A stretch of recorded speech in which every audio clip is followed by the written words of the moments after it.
guests and of all of our colleagues who are joining today. This sweeping sanctions bill has been long in the works. It took painstaking, sometimes painful negotiations and discussions, but it meets a pivotal moment. Ukraine is at a crossroads. It is turning the tide on the battlefield.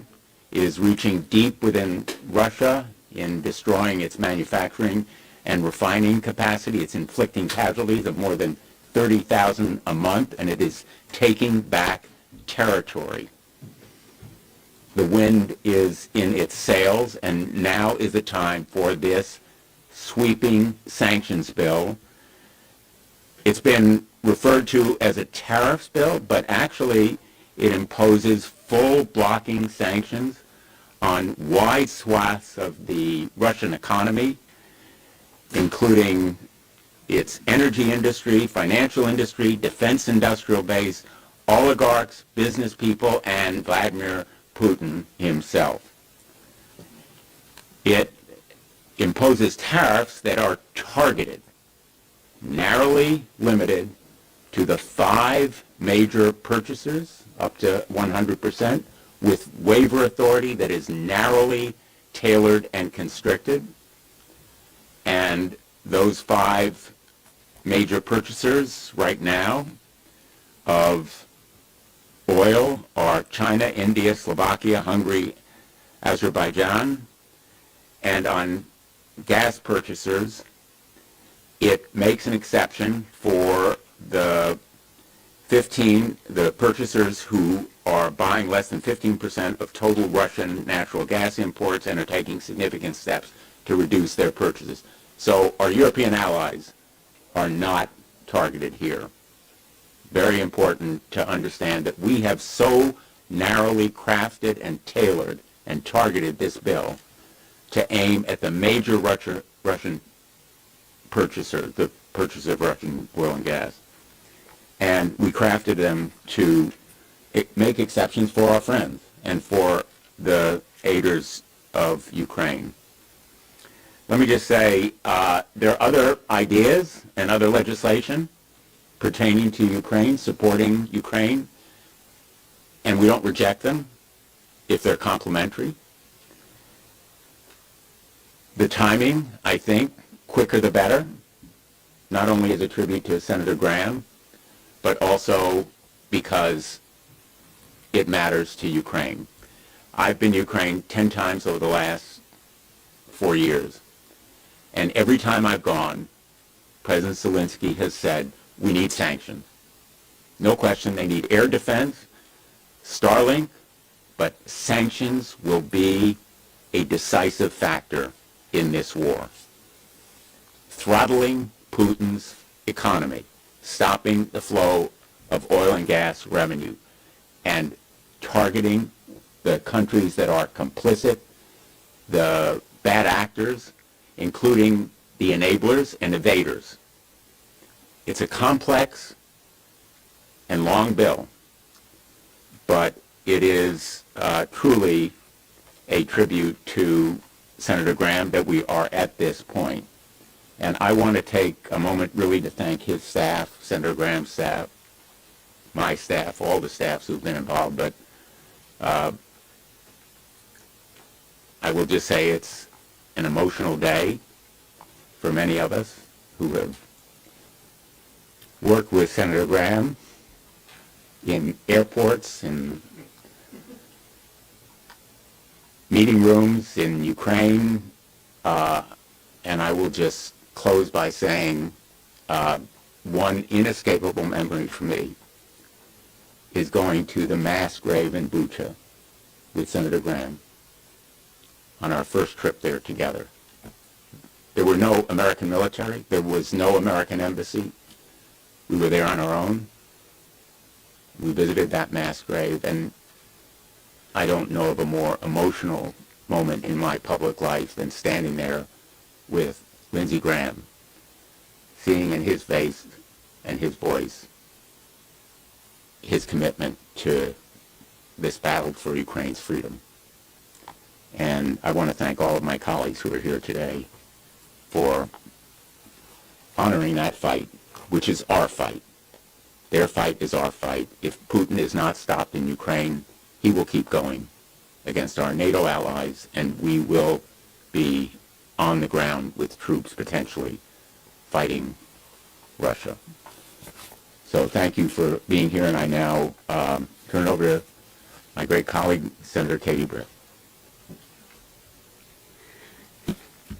I want to start by thanking Senators Blumenthal, Shaheen, Wicker, and Senator Graham. The four of you have kept this moving. You've kept it going. You've gotten us to this point. But as we know, nobody has done more than Lindsey Graham. This is a moment he'd love to see. Couldn't believe we were all on one stage was first what he would say. But number two, he worked on this tirelessly, relentlessly. He wanted this to happen. He knew it was the right thing to do, and he knew it was what we needed to do. I talked to him after he had spoken with President Trump, and he was overjoyed at talking and landing the plane in a place that we could all get behind, that would hold Putin accountable, and would allow us to move this through the Senate. Senator Graham was larger than life in a number of ways. He was committed to putting America's national security first. He was committed to us doing what we needed to do to keep people safe and to make sure we stood firmly on our values. Today, as we stand here, we remember him. We thank him for what he did to get us here. We thank all of his team for all that you did. We know Lindsey is looking down on this moment and with a big smile. He said that this would be the most consequential piece of legislation that he ever had an opportunity to get behind and get to the president's desk. Let's not forget that, because he did a lot of big things, but this one he believed would have the largest impact and would make the biggest difference. So let's do the right thing. Let's hold Putin accountable, and let's honor Lindsey Graham as we move this forward. Thank you, Katie and Dick.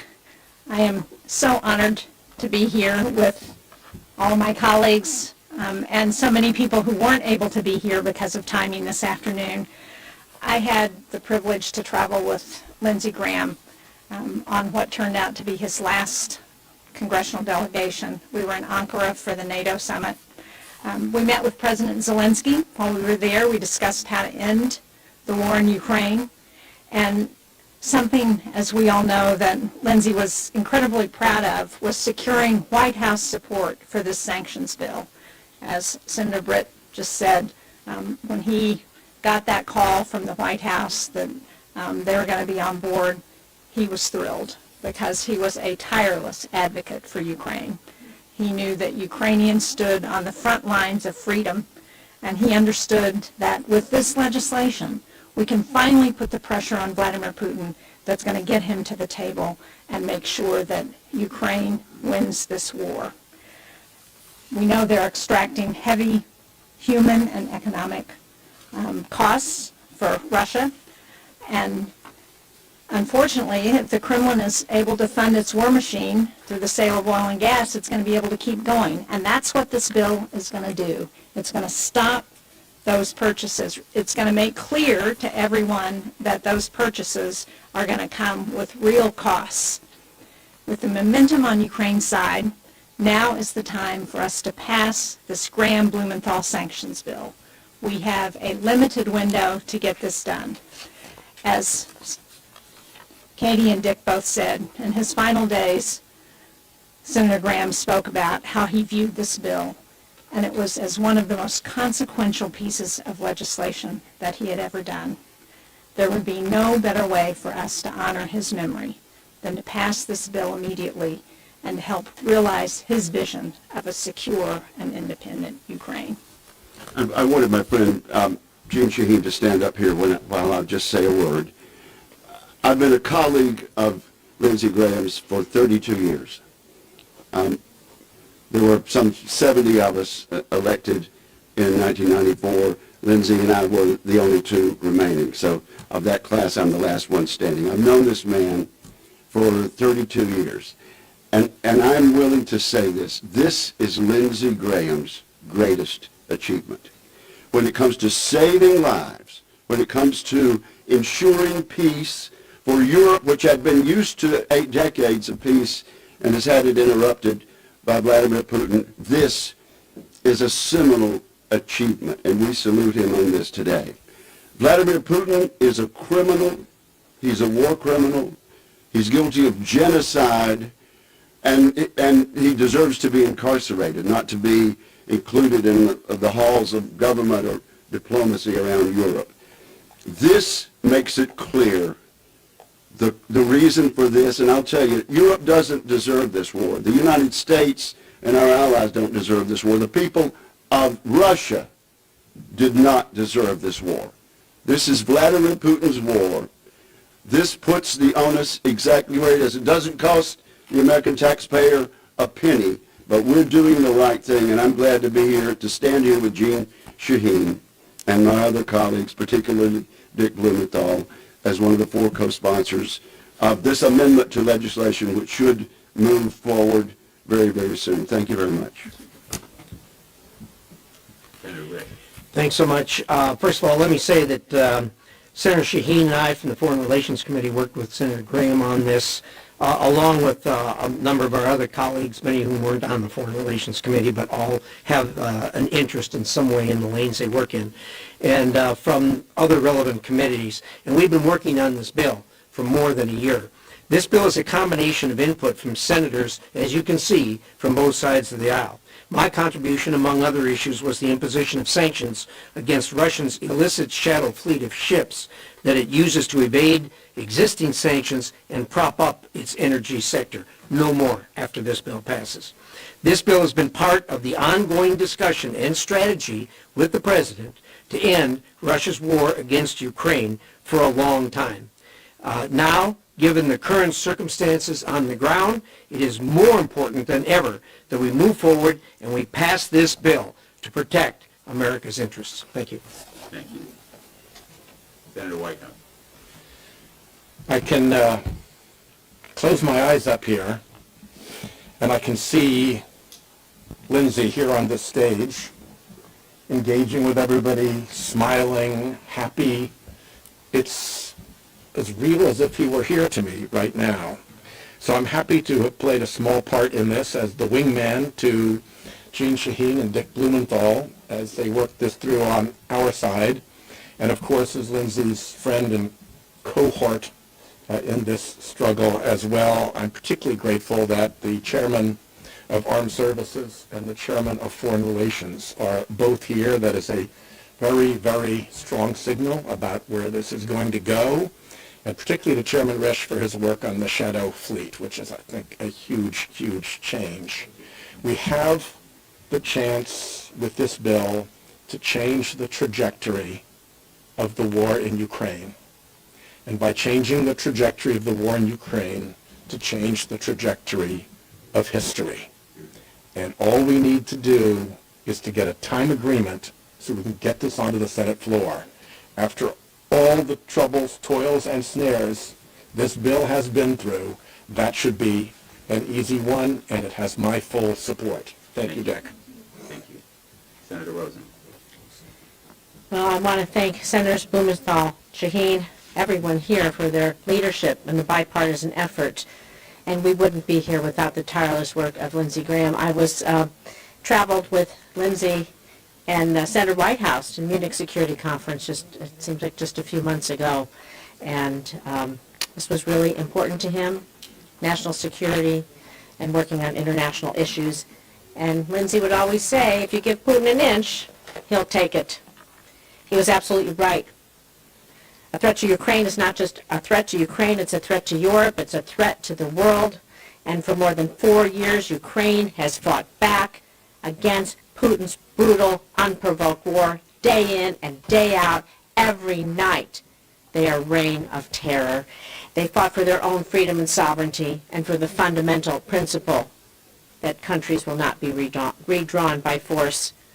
So we have a responsibility to stand with our democratic allies, to make clear to Putin and the other adversary across the globe that we cannot try to take over sovereign countries without consequences. They cannot do this. And so this bill, again, thank you to my colleagues, everyone here who worked with Senator Graham. The message is simple. If you help finance Putin's war, there will be consequences. I am proud to stand with all of you. We're proud to honor Lindsay's, sad to say, his final wish, but his wish to have this done and to stop Putin in his tracks. Thank you.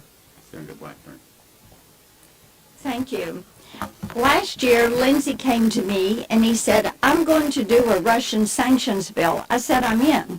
Lindsay had an America First foreign policy perspective, and he believed that if you cut off the money flow, which meant stopping the opportunity to sell oil and gas, that you would remove the ability of Putin to fund this war and to continue to be a partner in what is the new axis of evil, Russia, China, Iran, North Korea.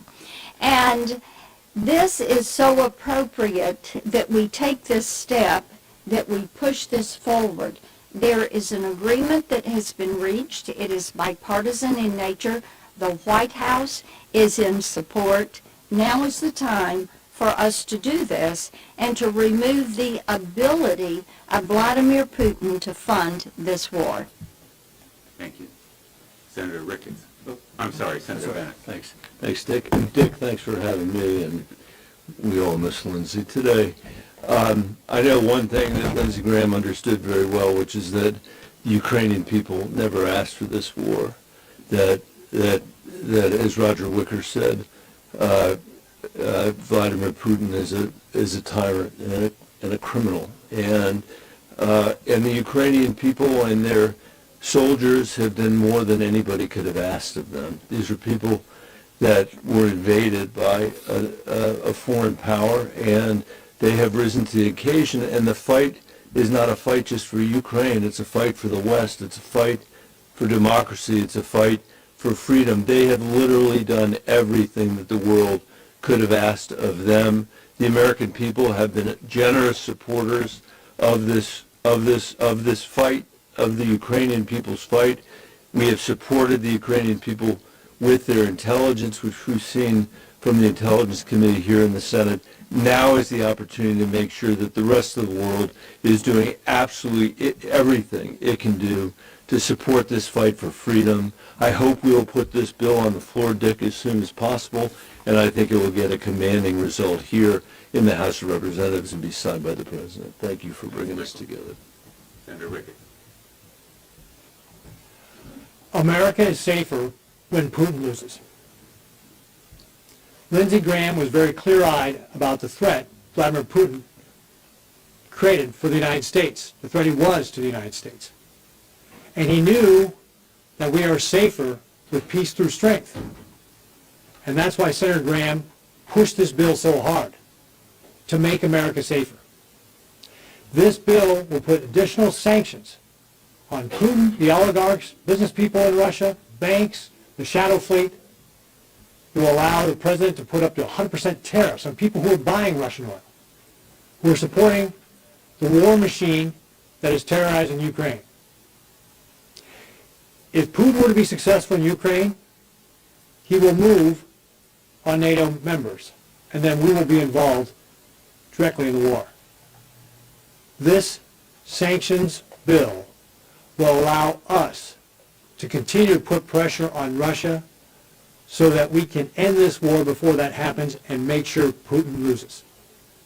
Senator Graham's commitment to this bill is part of his commitment to keeping our country safe and all of our commitment to keeping this country safe.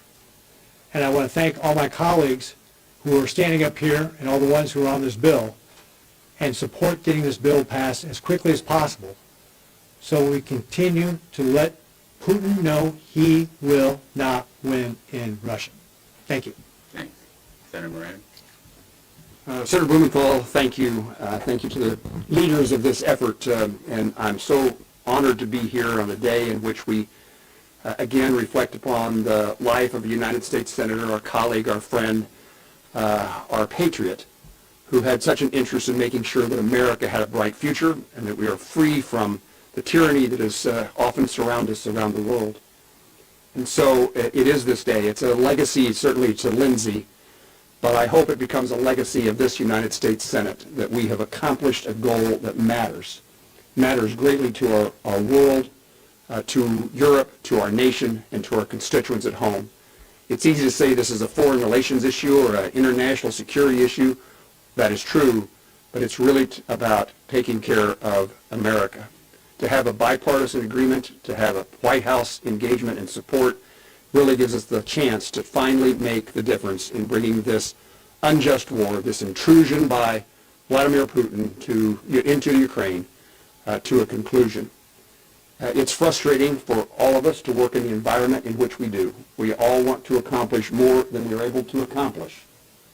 This is an example with a good cause, in fact, a great cause. This is the kind of thing that a United States Senator dreams about having the opportunity to engage in, because it has such an outcome in changing the lives and freedom around the world. So I encourage my colleagues that we all work closely together. We don't let any kind of small detail or technicality keep us from proceeding. Time is of the essence. Every day that goes by, more lives are lost. And every day that goes by, there's more risk to the world. So I look forward to working with each of the folks on this stage and every colleague in the Senate, in the House and the White House, to make sure that we are not just commended for our efforts to do something, but finally we can be commended for the results of what we're doing. And so I appreciate the chance to join my colleagues today to express the gratitude that I feel for working with all of you to take up a cause Lindsey Graham so eloquently, well, I don't know if he was eloquent, so vociferously championed that mattered. Thank you. I think you're safe with eloquently. Eloquently, vociferously championed. That occurred. Lindsey Graham was an historic United States Senator. He was energy and motion. He was passion. He loved this country ferociously. He loved the men and women of the military. His every waking moment was spent fighting for the men and women of the military and fighting to make this country safer. He was humor and wit. I cannot count the meals I had with Lindsey where my ribs would hurt from laughter. I'm going to look across the dinner table and it's going to feel empty and dull and dry. And now it means I'm going to have to invite John Kennedy to join me instead. Katie said Lindsey was a giant of a man. And I could close my eyes and hear him standing here going, "No, I'm not!" But his self-deprecating wit brought everyone together. He was a dear friend of mine and a dear friend of everyone here. He was beloved in the United States Senate. And he was beloved by Donald Trump. I got to say, the relationship Lindsey Graham and Donald Trump had, I've never seen anything like it. It was extraordinary. They would disagree 9 times and still be laughing and loving each other and working together on a dozen other issues. And I'll tell you, the enemies of America had no more committed opponent than Lindsey Graham. If you are America's enemies, if you seek to do harm to our armed services, if you seek to endanger the lives of Americans, Lindsey spent every waking moment thinking about how to stop you and how to keep America safe. This bill is a direct manifestation of that, of standing up to Russia and Vladimir Putin. Lindsey is irreplaceable. I was asked by a reporter who will fill his shoes. Nobody, mostly because they're too small. But nobody will fill the role that Lindsey Graham played in this Senate, but we do have an obligation to carry on with his same devotion to the American people, and I can think of few more fitting testaments than for this body to take up and pass overwhelmingly the bill that Lindsey personally negotiated with President Trump, what I think should be known as the Lindsey Graham Russia Accountability Bill. His impact will last through the decades. This legislation will as well. Thank you. Senator Tiller. Just very briefly, I agree with everything that's been said here, but let's think of, Lindsey and I served on Judiciary Committee for 12 years. That man was criticized how many times for being bipartisan? 70%, 75% of the Obama judges, he's confirmed. This is a time for our members to act like he did. Take off your red jersey, take off your blue jersey, get this bill to the floor and get it passed to the House and the President's desk. It's great policy, but we owe it to Lindsey to let this one piece of legislation enjoy the bipartisan spirit that he did the entire time I was with him. Thank you. Any questions? Yeah. The President today was asked about this bill during the Oval Office meeting, or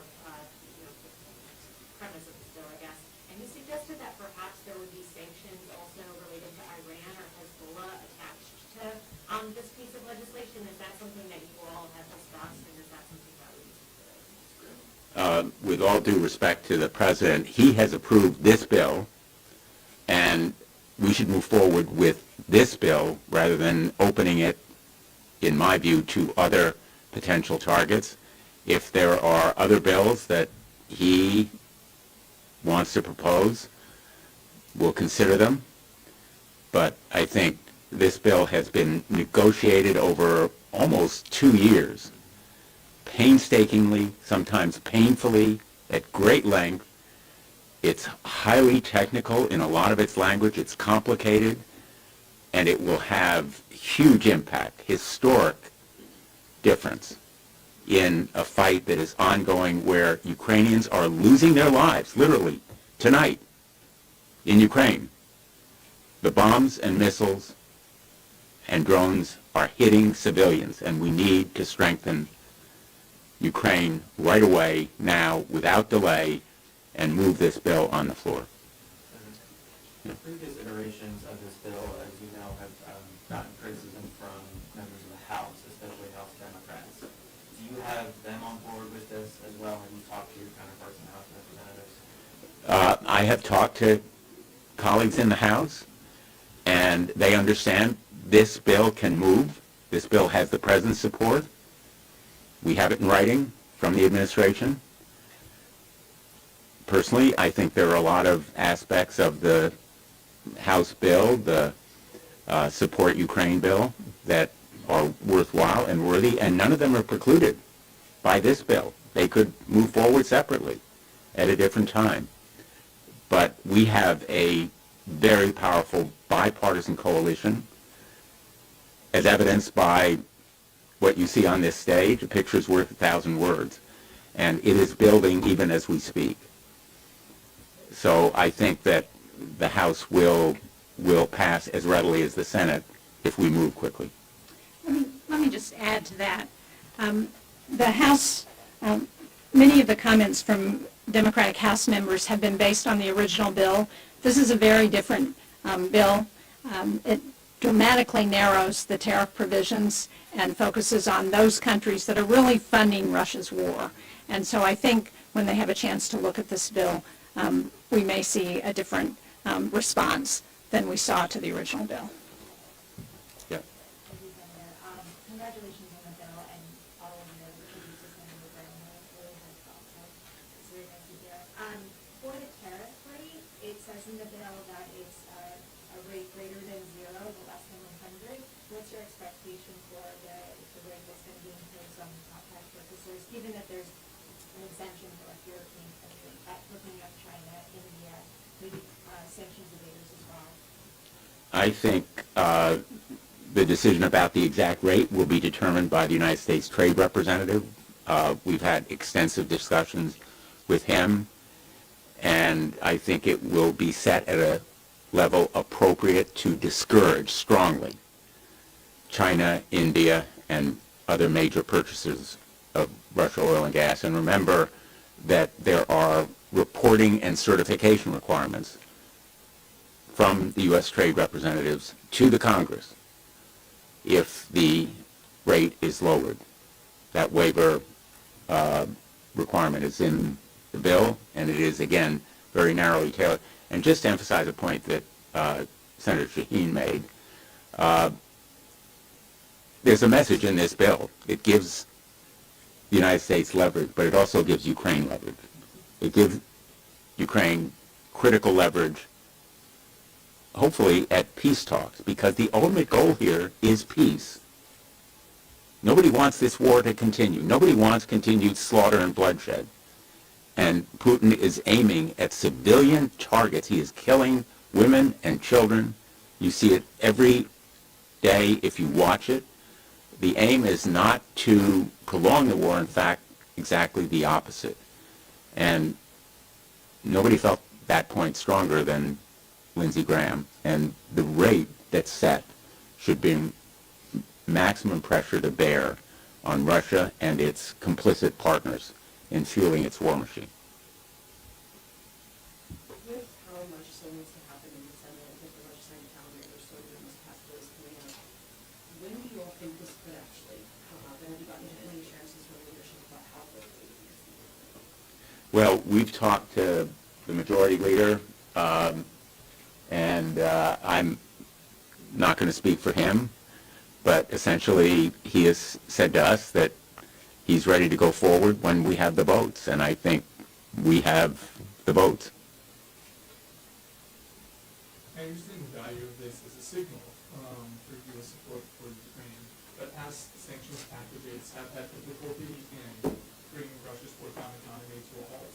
Can you talk about why you think this bill is different, and then what it could do to actually bring it back to the peace? Well, this bill imposes really sledgehammer sanctions on the companies, the oligarchs, the evaders, countries that in effect provide a platform for sales.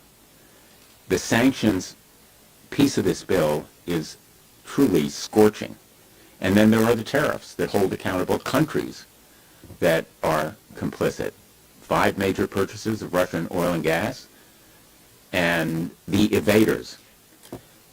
And thanks to Senator Shaheen and Chairman Risch, crackdown on the shadow fleet. For the first time, really effective and targeted aiming at the shadow fleet. So it is a broad, sweeping bill that potentially can have a historic effect.